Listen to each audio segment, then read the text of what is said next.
ऋषि वशिष्ठ उत्पत्ति प्रकरण में भगवान श्री राम को ब्रह्मा के स्वरूप का वर्णन करते हुए कहते हैं, श्री राम, मनवंतर आरंभ होने पर जब संपूर्ण प्राणियों को अपना ग्रास बनाने वाली मृत्यु प्रजा का संहार करती हुई सबल हो उठी, तब उसने स्वयं ही ब्रह्मा जी पर आक्रमण करने का प्रयत्न आरंभ किया।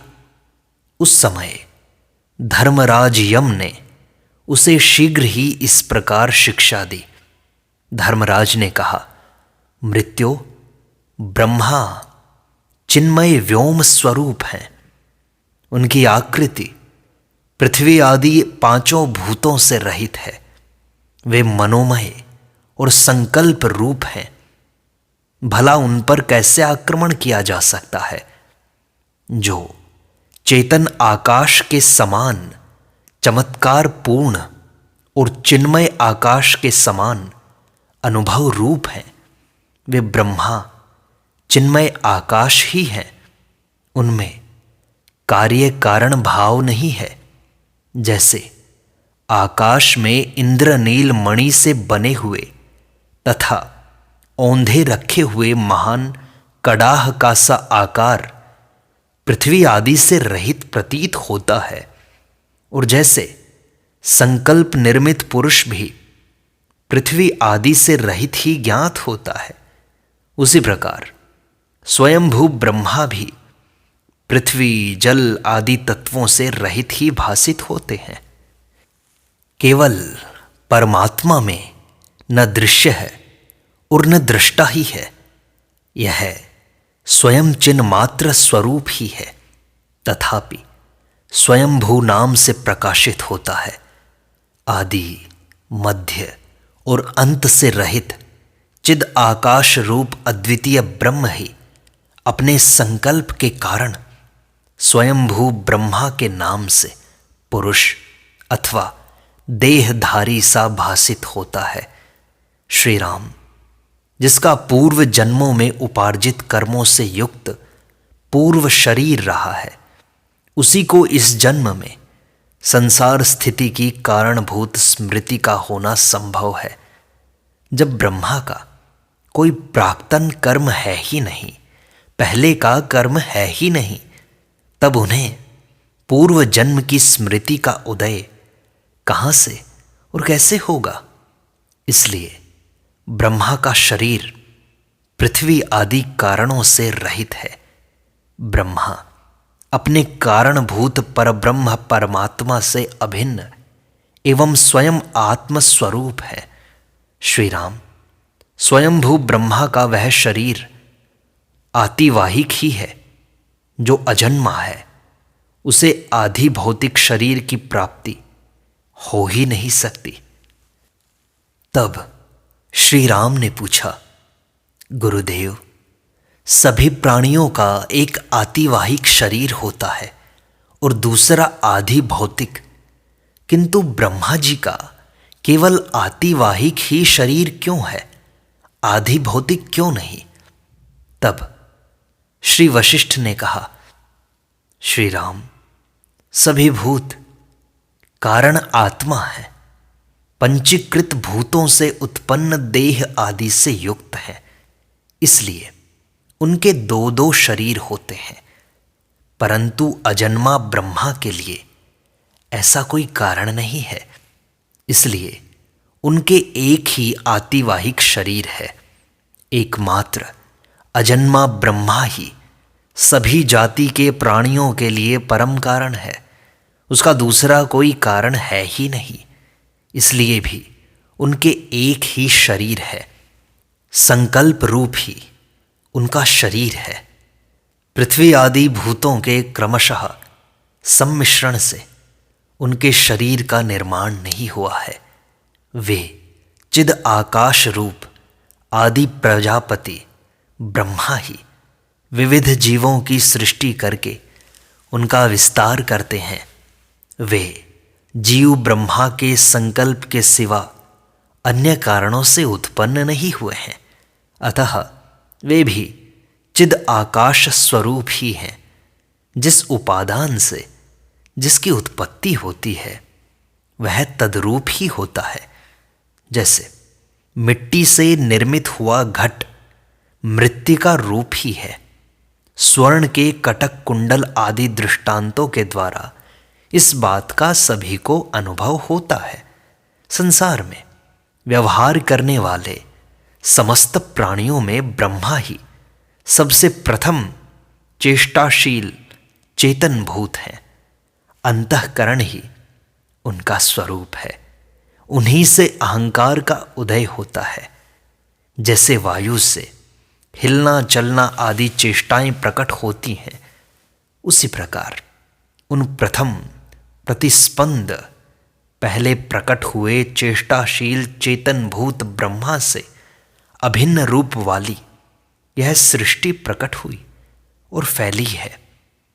प्रतिभास ही जिनकी आकृति है, उन ब्रह्मा से उत्पन्न होने के कारण यह दृश्यमान सृष्टि भी प्रतिभास रूप ही है।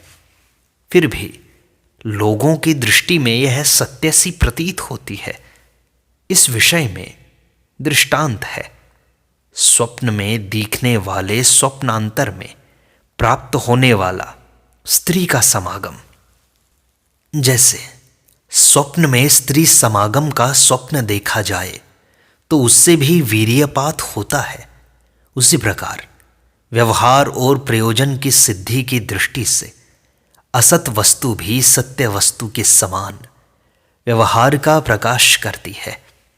तात्पर्य यह है कि स्वप्न में स्त्री का समागम जागृत काल में सर्वथा असत्य सिद्ध होता है, तो भी उससे सत्य के समान कार्य होता देखा जाता है।